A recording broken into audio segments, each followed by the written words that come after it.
Assalamualaikum warahmatullahi wabarakatuh. Bismillah walhamdulillah wassalatu wassalamu ala rasulillah Sayyidina Muhammadin ibni Abdillah wa ala alihi wa sahbihi wa mawalah. La hawla wa la quwata illa billah, amma ba'd. Anak-anakku sekalian, bagaimana kabarnya? Semoga kalian semua senantiasa diberikan kesehatan oleh Allah Subhanahu wa taala. Amin amin ya rabbal alamin. Meskipun kita belajar tidak bisa bertemu secara langsung, namun Pak Rohman sangat berharap kalian tetap semangat, tetap untuk belajar bagaimanapun kondisinya.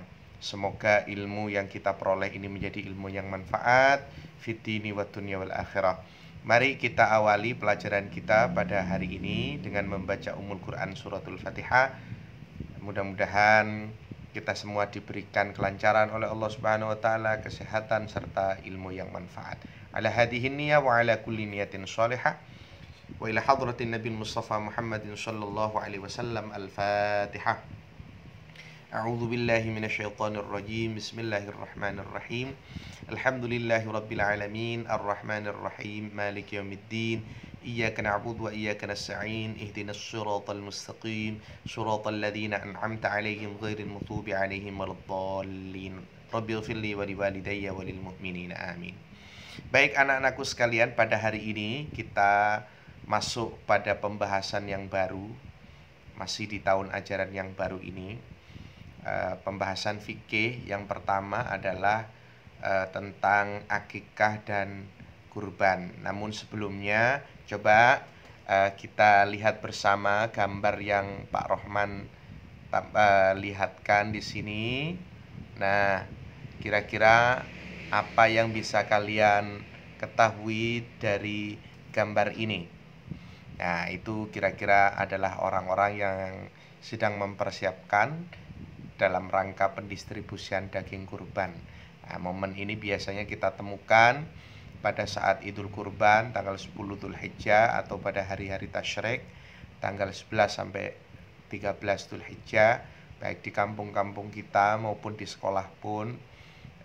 Dan insya Allah beberapa waktu yang akan datang kita sebentar lagi akan memasuki bulan Dzulhijjah. Mudah-mudahan kita semua diberikan kemampuan oleh Allah untuk melakukan salah satu ibadah, yaitu ibadah kurban. Nah, ini gambarannya. Kemudian coba kita lihat lagi gambar selanjutnya. Ya. Untuk gambar 4.2, itu adalah prosesi sedang memotong rambut bayi. Nah, kira-kira apa kegiatan ini atau terjadi pada saat acara apa? Ya, jadi ini biasanya terjadi pada saat acara akikah. Nah, kemudian gambar yang selanjutnya kita melihat ada orang yang sedang menyembelih hewan sapi, ini pada saat kurban. Baik, kita lanjutkan. Jadi pembahasan kita anak-anakku sekalian, nanti ada 3 pembahasan umum, yaitu penyembelihan hewan kurban, ya, penyembelihan hewan kurban, kemudian juga ada akikah dan juga ada kurban.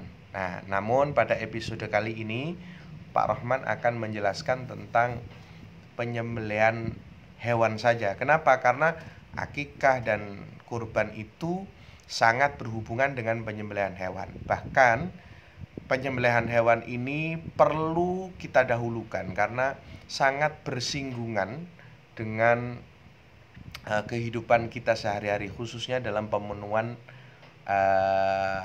makanan, ya, pemenuhan makanan kita, makanan yang dari hewani, di mana makanan itu selain ikan dan belalang itu wajib untuk melalui proses penyembelihan. Baik, langsung saja ya. Oke. kita lanjutkan pembahasannya. Nah, di sini penyembelihan itu anak-anak sekalian ada beberapa ketentuan-ketentuan. Jadi aturan-aturannya apa saja? Nah, paling tidak ada 3 hal yang perlu kita perhatikan. Pertama adalah aturan atau tata cara bagi sang penyembelih. Yang kedua adalah hewan yang disembelih. Dan yang ketiga adalah alat yang digunakan untuk menyembelih. Jadi umat Islam itu tidak sembarangan dalam mengkonsumsi. Ya, kita diperintahkan untuk mengkonsumsi makanan yang halal dan yang baik.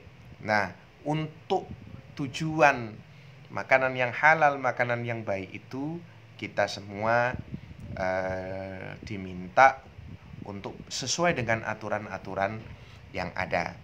Baik, yang pertama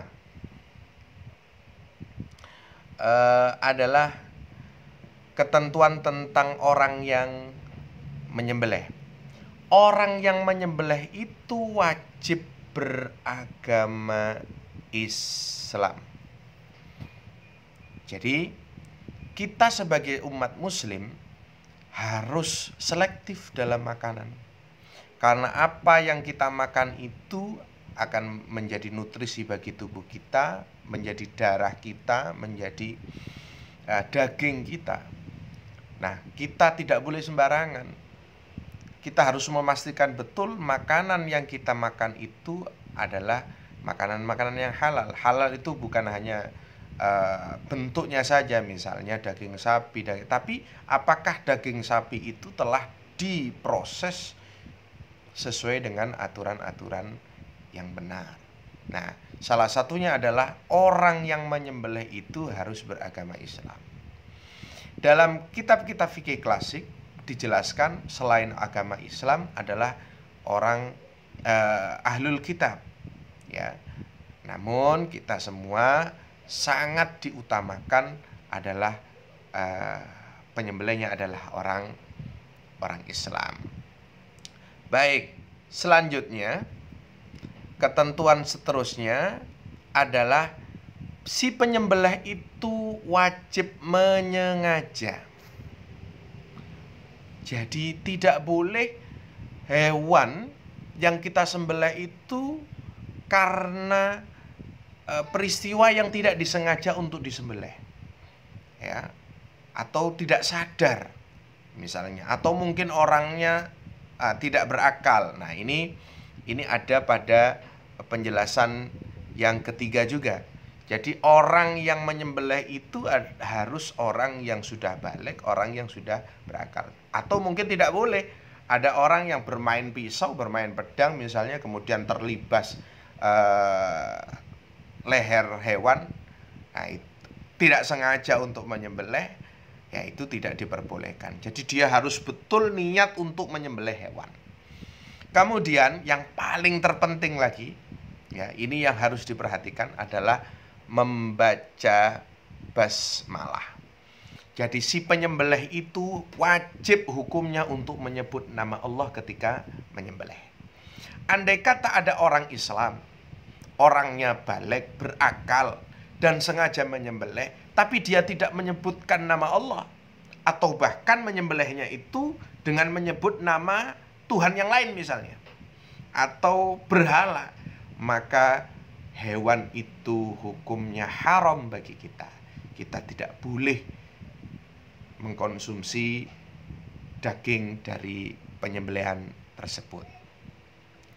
Baik, ini hadis Nabi Shallallahu Alaihi Wasallam yang menjelaskan tentang tata cara beliau menyembelih, diriwayatkan oleh sahabat Anas radhiyallahu an qol dhahan Nabi Shallallahu Alaihi Wasallam bikabshaini aqranaini dabahahuma amlahaini biyadihi wasamma wa kabbara wa wada'a rijlahu ala safahihima.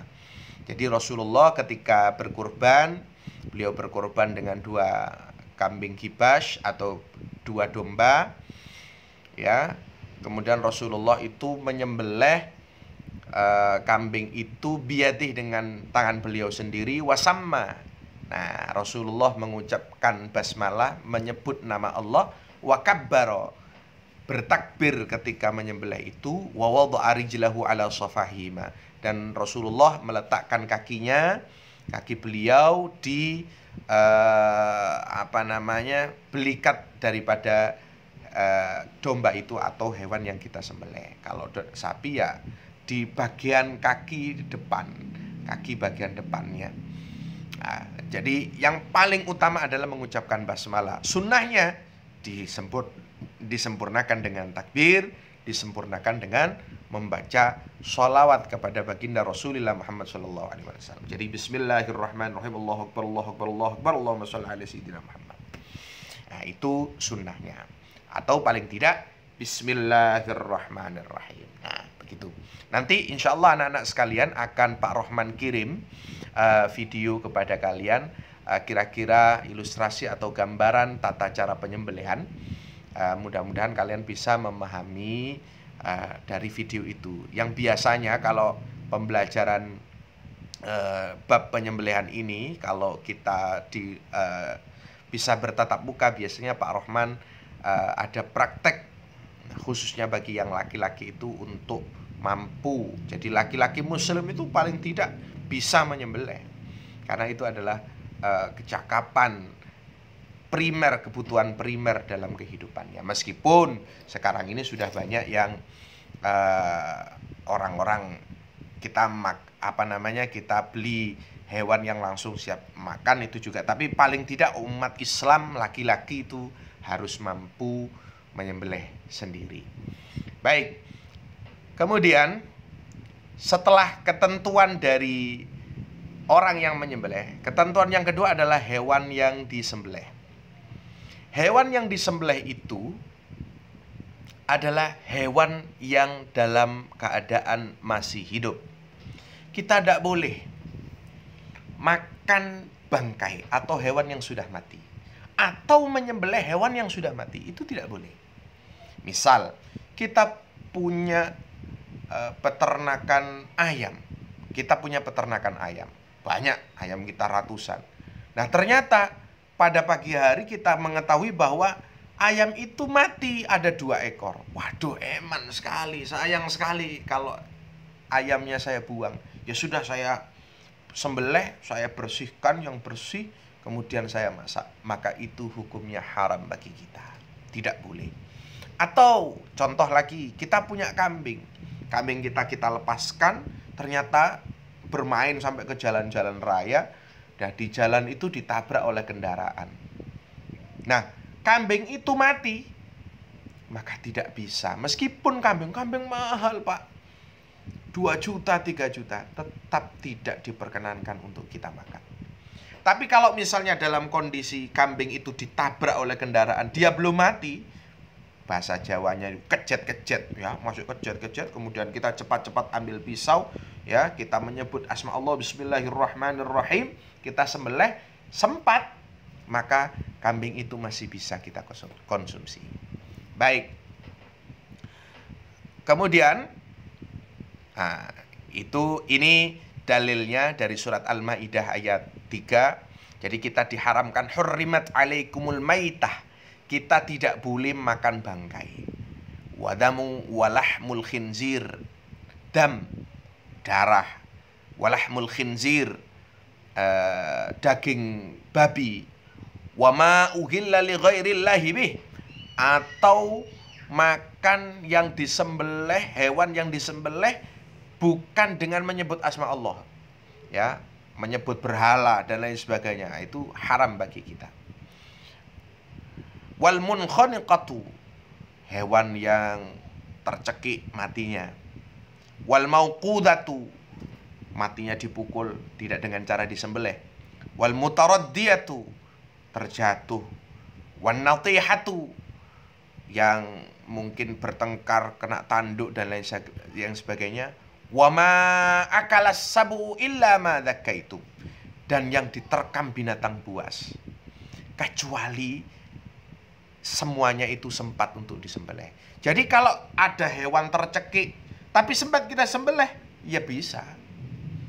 Ada hewan yang diterkam binatang buas tapi belum mati, kita sembelih, maka boleh.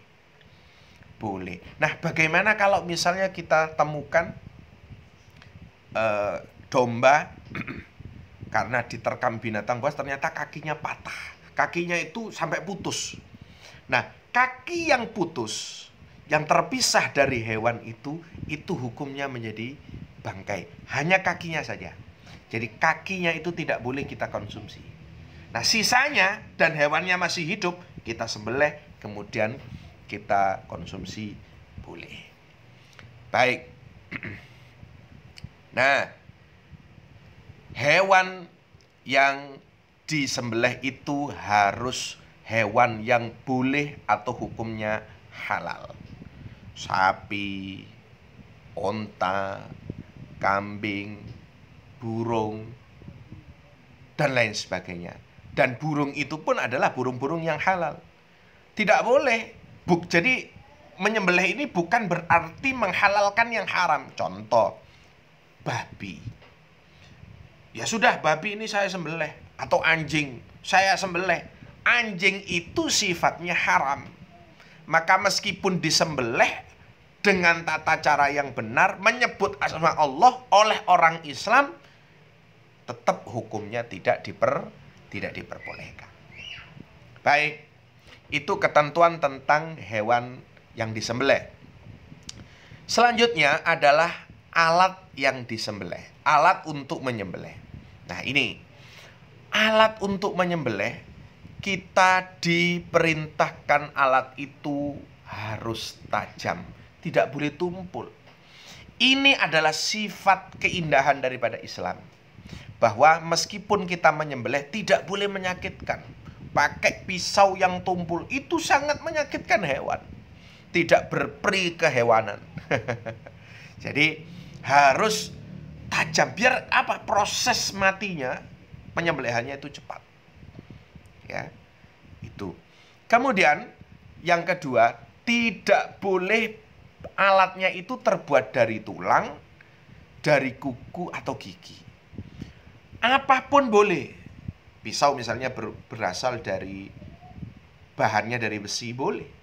Bahannya dari benang, boleh. Bahannya dari batu, boleh.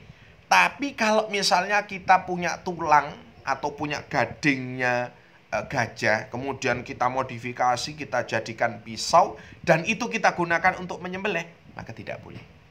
Jadi alat yang terbuat dari tulang, alat yang terbuat dari kuku atau gigi makhluk hidup, itu tidak diperkenankan untuk dijadikan alat untuk menyembelih. Itu. Baik.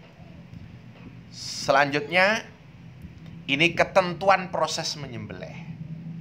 Nah, ini penting.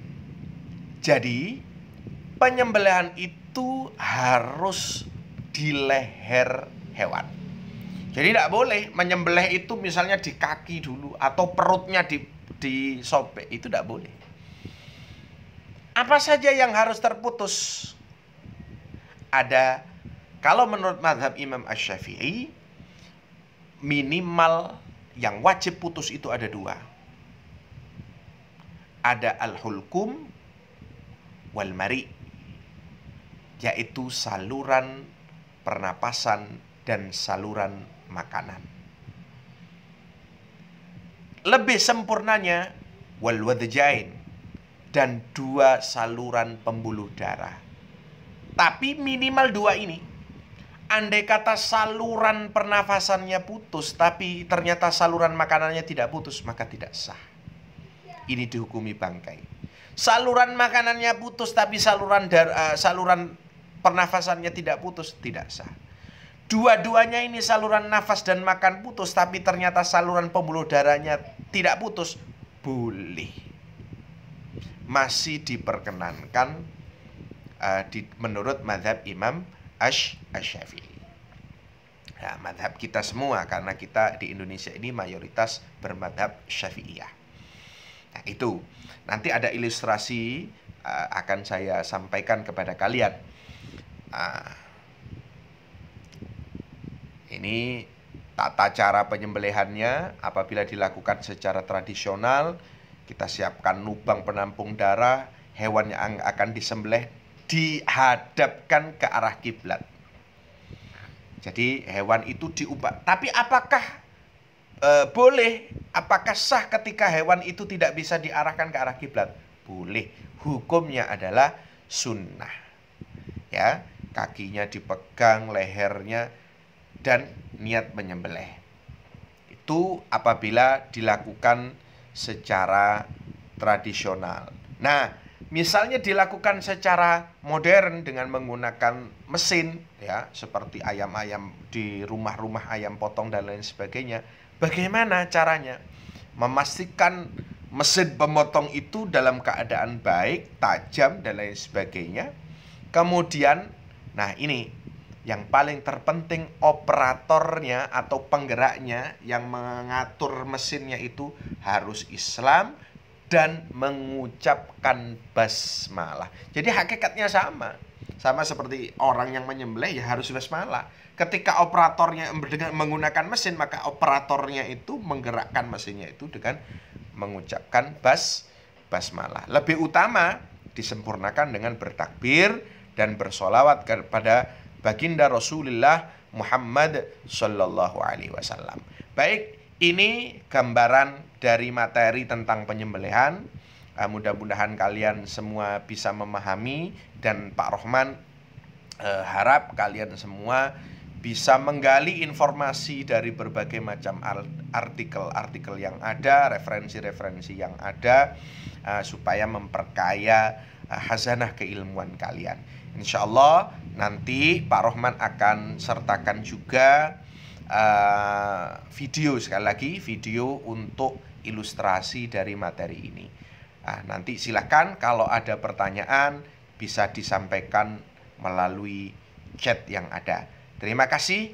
Akhiran wallahu a'lam bishawab, wallahu muwaffiq ila aqwamit thoriq. Assalamualaikum warahmatullahi wabarakatuh.